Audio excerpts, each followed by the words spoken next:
Meus queridos amigos, bem-vindos a mais uma videoaula aí. Hoje eu trouxe alguns exercícios aí pedidos por uma ex-aluna aí, tá?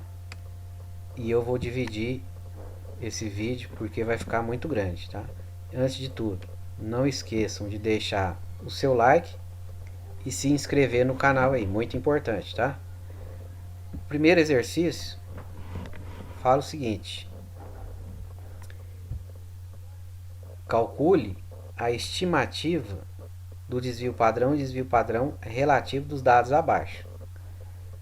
Primeiramente, aqui já tem um erro, tá? Desvio padrão e desvio padrão relativo é uma coisa só. O desvio padrão ele pode ser dividido em dois, o relativo e o amostral. Relativo é como quando pega todos os dados. Aqui eu tenho 5 dados. Se eu quiser o amostral, eu pegaria de 2 a 4 dados. Mas como eu quero o relativo, pegar os 5 dados.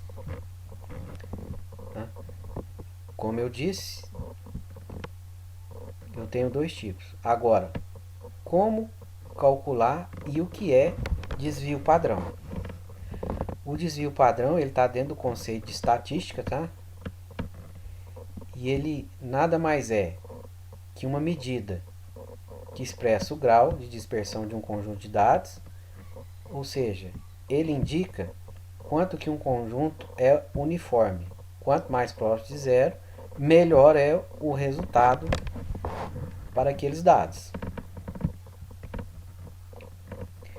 Então, como que eu calculo? Por essa formulazinha aqui, que é a somatória, né, de todos os dados, pegando cada elemento menos a sua média aritmética, a diferença, né, ao quadrado, né, dividido pela quantidade de dados. Desvio padrão nada mais é do que a raiz quadrada da variância, né? A variância é tudo isso aqui que está dentro do radical. E é também uma medida de dispersão. Agora, somatório é um símbolo, né, que indica que temos que somar todos os elementos, todos os termos, desde a primeira posição até a última posição. Esse xi é a posição, o valor da posição e no conjunto de dados. Então é o primeiro dado menos a média aritmética ao quadrado, o segundo, por aí vai. MA é a média aritmética. N é a quantidade de dados. Então, ó, como eu disse, né, desvio padrão é a raiz quadrada da variância, que também é uma medida de dispersão, usada também para expressar o quanto um conjunto desvia da média. O desvio padrão ele vai dar um resultado melhor aí para esse desvio. O primeiro passo é achar a média aritmética. Então vamos calcular a média aritmética, né? A média aritmética, o que a gente tem que fazer? É somar todos os elementos dividido pela quantidade de elementos. É assim que eu acho a média aritmética. Somando esses elementos aqui, 103,331 dividido por 5, 22,6462. Esse é o valor da nossa média aritmética. Acabou o exercício? Não acabou. Agora que foi o primeiro passo. Agora o segundo passo. O que é? É calcular a variância. Então é pegar o primeiro dado menos a média aritmética elevado ao quadrado. O segundo menos a média aritmética elevado ao quadrado. O terceiro menos a média aritmética elevado ao quadrado. Mais o quarto menos a média aritmética elevado ao quadrado. Mais o quinto elemento menos a média aritmética elevado ao quadrado. Dá um pouquinho de trabalho, mas se tiver 100 dados, tem que fazer isso com 100 dados, se for desvio padrão relativo. Então, ó, esse número menos esse, percebe que esse número aqui é menor, né? Ó, que aqui é 4, aqui é 6. Então, a média aqui é maior do que esse primeiro dado aqui. Esse número vai dar negativo. Só que todo número negativo elevado a um expoente par, ele vai dar positivo. Eu nem coloquei o sinal aqui porque não vai influenciar em nada. Então, fazendo agora, né? 0,1902 ao quadrado, o que é isso? É 0,1902 vezes 0,1902. Mesma coisa com esse daqui, 0,3678 vezes 0,3678. Então, quanto que vai dar esse resultado aí? Fazendo as continhas aí, ó. Esse primeiro, 0,036, 17,604. O segundo, tá? Eu aconselho, tá, a não deixar nenhum número de fora. Deixar para arredondar só no final. Então, o valor da variância deu 9,607.417.884. Agora, o que é o desvio padrão? É a raiz quadrada da variância. Então, extraindo esse número aqui da raiz quadrada, 9,607.417.884, o que eu aconselho de fazer? Como é um número muito grande, eu sei que raiz quadrada de 9 é 3. Então, eu coloco 3, alguma coisa. Eu coloco um valor aproximado aí, tá? Que vai dar aproximadamente aí, ó, 3,1. Esse é o final do exercício. É até simples de fazer, não é difícil. Vamos partir para o segundo exercício aí. O segundo exercício, ele fala, é um exercício de probabilidade. No lançamento de dois dados perfeitos, qual a probabilidade que a soma dos resultados obtidos seja igual a 6? Primeira coisa, o que é probabilidade? É a possibilidade que um evento possa ou não ocorrer, né? Então, ó, o que é evento? É tudo aquilo que eu quero, ou seja, é o caso favorável que eu quero. Tudo aquilo que eu tenho. É tudo aquilo que é possível de acontecer. Então, se eu jogo dois dados para cima, o que pode acontecer? O primeiro dado pode cair o número 1, o segundo o número 3. O primeiro pode cair o número 2, o segundo o 5. E por aí vai, né? Agora, eu vou usar essa formulazinha aqui, né? O que é probabilidade? É o evento dividido pelo espaço amostral. Ó. Casos favoráveis dividido por casos possíveis. Ou seja, tudo aquilo que eu quero dividido por aquilo que eu tenho.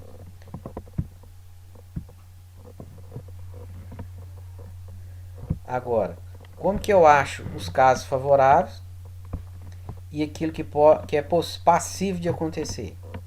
Então, a primeira coluninha aqui tem os dados, o primeiro dado e o segundo dado. Então, o primeiro dado pode cair 1 e 1.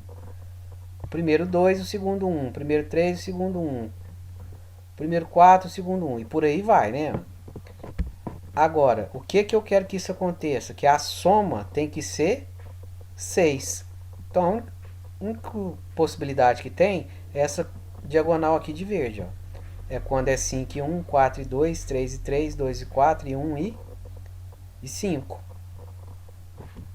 Agora, isso é o caso favorável, ou seja, aquilo que eu quero. Quantos são? Ó? 1, 2, 3, 4, 5. Isso é dividido por todos os casos possíveis. Quantos são os casos possíveis? Ó? 2, 4, 6, 12, 18, 24, 30 e 36. Então, qual que é a probabilidade disso acontecer? É 5 dividido por 36. Fim do exercício, tá? Próximo exercício aí, de equação exponencial. Das três sentenças abaixo, tá? 2 elevado a x mais 3 é igual. Esse símbolozinho aqui, chapeuzinho aqui, é elevado, tá? 2 elevado a x vezes 2 elevado a 3. A segunda sentença, 25 elevado a x é igual a 5 elevado a 2x. Terceira, 2 elevado a x mais 3 elevado a x é igual a 5 elevado a x. Vamos ver o que ele está pedindo, né? O que ele fala? Ó, somente a primeira é verdadeira, somente a segunda, somente a terceira, somente a segunda é falsa, a terceira é falsa. Então a gente tem que analisar uma por uma, né? Então analisando a primeira. O que eu tenho aqui, ó? 2 elevado a x mais 3 é igual a 2 elevado a x vezes 2 elevado a 3. Eu vou usar a primeira propriedade da potenciação, né? O que ela fala? Primeira propriedade da potenciação. Conserva a base soma os expoentes. Então a base aqui é 2, a base aqui é 2, então eu posso somar os expoentes. Quem são os expoentes? X e 3, vai ficar x mais 3, então isso aqui vai ficar igual à primeira, né? Então 2 elevado a x mais 3, eu posso falar que é igual a 2 elevado a x mais 3. A segunda sentença. O que eu tenho aqui? 25 elevado a x, 5 ao quadrado, 5 elevado a 2x. Esse 25 aqui, eu posso fatorar. Posso reescrever ele como? O que é 25? É a mesma coisa que 5 ao quadrado, né? Resolvendo isso daí, ó, eu caí aqui de novo. Ó. Então é 5 ao quadrado, 5 elevado a 2, elevado a x. E 5 elevado a 2x. Vou usar as propriedades da potenciação de novo. Ó. Esse 2 com esse x são expoentes, então eu posso multiplicar. Então aqui vai ficar o quê? 2x. Vai ficar realmente 2 elevado a 2x. A terceira sentença. 2 elevado a x mais 3 elevado a x é igual a 5 elevado a x?